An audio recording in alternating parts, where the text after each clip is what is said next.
समझना।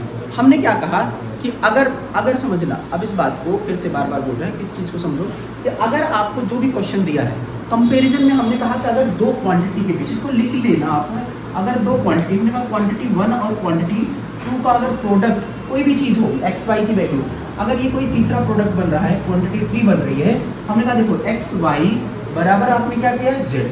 अब ये दो केस हो सकता है इसका, अगर मैं एक्स को बदलूं वाई को चेंज करूं जेड बदल जाएगा, या तो एक्स को बदलूं वाई को चेंज ना करूं, आपको बताऊंगा जेड पे क्या फर्क पड़ेगा, एक केस बना सकते हैं। दूसरा आप क्या समझ सकते हो, एक्स भी बदलूं वाई भी बदलूं जेड भी बदलूं, तीनों चेंज हो जाएगा, एक दूसरे के बीच रिलेशन है। अब आप कर सकते हो एक्स को बदलो वाई को बदलो जेड नहीं बदले, तीसरी क्वांटिटी नहीं चेंज हो, तो कौन सी क्वांटिटी होती है, जैसे लेंथ इनटू, ये सब क्वांटिटी आप समझना कौन कौन सी क्वांटिटी के लिए एप्लीकेशन है। हमने कहा लेंथ इनटू विड्थ, अगर आप निकालोगे तो क्या आएगा एरिया निकालना, इस टाइप के क्वेश्चन में। जैसे हमने कहा रेवेन्यू आपको जनरेट करना है, अलग अलग फॉर्मेशन पे देखो, हमने कहा कि प्राइस इनटू क्वांटिटी, तो आपको क्या मिल जाएगा एक्सपेंडिचर। तो ये सारे प्रॉब्लम यहीं पे बनेंगे। तो आपसे क्वेश्चन में हमने दो तरीका बताया था, एक तो शॉर्ट ट्रिक, इसका क्या बताया आपको, अगर आपको याद है तो हमने कहा कि दो नंबर का मल्टीप्लिकेशन, ये नंबर सिस्टम का बात है, सॉरी नंबर की बात है, दो नंबर का प्रोडक्ट, अगर कोई हमको कांस्टेंट रखना है हमेशा, इसको मैं चाहता हूँ कि ये कांस्टेंट रहे, चेंज ना हो, तो जो नंबर में आपको यहाँ पे क्या मिलेगी वैल्यू परसेंटेज में ना, एक का अगर परसेंटेज मिलेगा तो ये a बाई बी के टर्म्स में मिलेगा।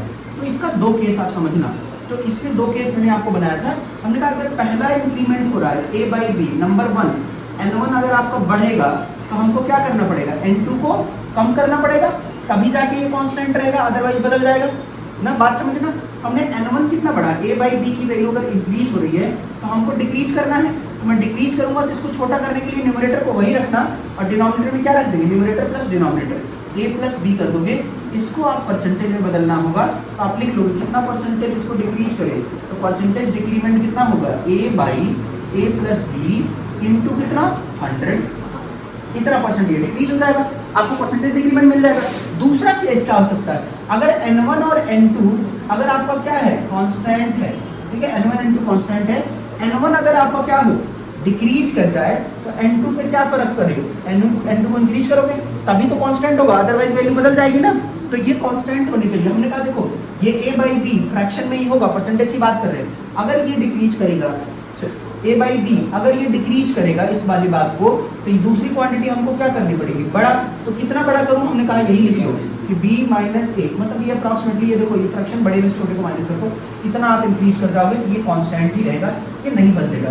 ये नंबर की बात है जिसको हम यूज करेंगे यहाँ पे, और यहाँ पे परसेंटेज क्या हो जाएगा, कितना परसेंट आप क्या करोगे इंक्रीज कर रहे हो, तो कितना परसेंट इंक्रीज करा जाए कि किसी कंजम्पशन को, रेट को, तो कितना हो जाएगा a by B minus A into 100, ये आपको परसेंटेज मिल जाएगा। अब आपका एक तो बेसिक लॉजिक हम समझते हैं जो अभी ऊपर सॉल्व कर रहे थे, ये दूसरा कैटेगरी आप इसमें भी समझोगे कैसे इसको सॉल्व करेंगे, कोई प्रॉब्लम है। अब इसमें देखो इसको क्वेश्चंस क्या करता है वो देखना, हमने कहा देखो इसमें क्वेश्चन दिया था प्राइस ऑफ राइस, लिखना price of rice will increase by price of rice increased by, आप लिख लेना 16:2/3%। How much consumption should,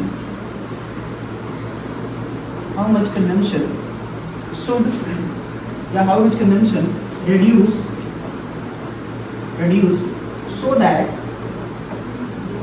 that expenditure remains same,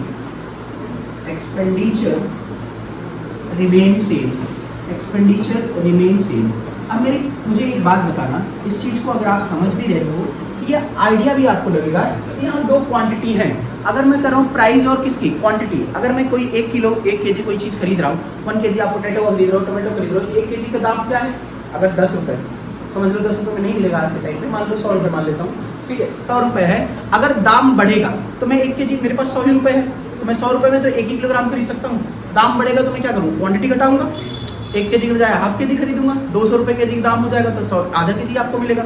अगर प्राइस घट जाए तो आप 100 रुपये में कितना दाम खरीदोगे, मुझे एक्सपेंडिचर बराबर रखना है, एक्सपेंडिचर चेंज नहीं करना है। तो यहाँ पे क्या है, देखो यहाँ पे दो क्वांटिटी की बात चल रही है, तो प्राइस और क्वांटिटी का प्रोडक्ट आपको क्या मिलना है एक्सपेंडिचर, यही तो बताएगा ना, दाम और क्वांटिटी कितना हो गया। अब हमने कहा देखो एक तो बेसिक मेथड है कैसे निकालने का तरीका आपको सिखा रहा हूँ यहाँ पे।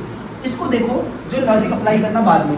यहाँ क्या है, क्या प्राइस में क्या चेंजेस आ रहा है, तो प्राइस इंक्रीज हो रहा है ना। तो प्राइस इंक्रीज हो रहा है कितना, 16:2/3%। 16:2/3% का मतलब क्या होगा, 1/6। ये बढ़ गया तो क्वांटिटी को मैं कितना कम कर दूं, क्वांटिटी को कम करने के लिए कितना हो जाएगा, 1/7। घटाना है ना, इसको छोटा करना है। इसको छोटा करने के लिए हमने क्या किया, न्यूमरेटर प्लस डिनोमिनेटर का ऐड करके यहाँ रख दिया।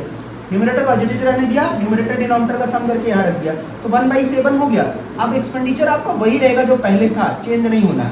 अब आपको पता है 1/7 को हम परसेंटेज में कन्वर्ट कर लेते हैं, तो आपको ये वैल्यू मिल जाएगा कितना, 14:2/7%। ये तो हमारा मेथड है, इसे डायरेक्ट निकालना। दूसरा कल से हम सॉल्व करना आपको बता रहे हैं। हमने कहा देखो जो प्राइस में चेंजेस आएगा, ध्यान से समझना, ये लॉजिकल बात है, इसी पे तो हम सॉल्व भी कर रहे हैं सारा क्वेश्चन, ठीक है। अब लॉजिक क्या कहता है, यहाँ पे देखो प्राइस का जो हमारा परसेंटेज चेंज है, इंक्रीज हो रहा है, प्राइस बढ़ रहा है, कितना बढ़ रहा है प्राइस आपका, प्राइस कितना इंक्रीज हो रहा है, 16:2/3%। हमने लिखा 16:2/3% हमारा प्राइस क्या हो रहा है, इंक्रीज हो रहा है।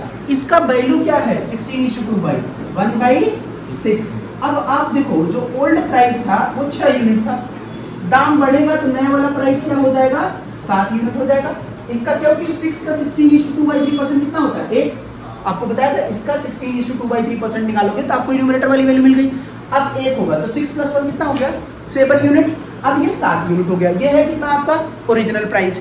अब आप कर क्या रहे हो, हमने कहा देखो एक चीज समझना है कॉन्सेप्ट में कि प्राइस और क्वांटिटी का प्रोडक्ट जो एक्सपेंडिचर होता है उसको हमने कांस्टेंट अगर रखा है तो प्राइस क्या है, इनवर्सली प्रोपोर्शनल है क्वांटिटी के। मतलब अगर जो प्राइस होगा ओल्ड वाला वो न्यू वाली क्वांटिटी हो जाएगी। तो यहाँ पे क्वांटिटी बदल गई ना, ये क्वांटिटी नई है और ये क्वांटिटी कौन सी हो गई, ओल्ड हो गई। आपको सारा अमाउंट यहाँ मिलेगा, तो अगर आप क्वांटिटी में कितना करूँ, घटा दूँ, तो क्वांटिटी कम करना है ना, तो क्वांटिटी कितना रिड्यूस करूँ। देखो 1 यूनिट अगर मैं रिड्यूस कर दूँ, 7 में से 1 नई क्वांटिटी मिल जाएगी, तो कितना रिड्यूस कर दूँ, 1 यूनिट रिड्यूस कर दूँ, और कितने से, 7 से, तो 7 से ही चेंज देख रहे हैं, इंटू 100 से कितना हो जाएगा, तो आपको आ गया कितना, 14:2/7%। ये परसेंटेज ऑफ क्वांटिटी आपका रिडक्शन है। ये बात आपको समझनी है। तो ये चाहे आप ऐसे डायरेक्टली निकालो शॉर्टकट फॉर्म्स पे, या फिर आप ऐसे निकाल दो। आप ये लॉजिक भी डेवलप करते चलो साथ साथ में, क्योंकि बिना इसके आप काम नहीं चलेगा आपका, ठीक है। इसका भी यूज करेंगे, थोड़ा सा एडवांस क्वेश्चन आएगा उसके लिए, ठीक है। इसको नोटेड डाउन।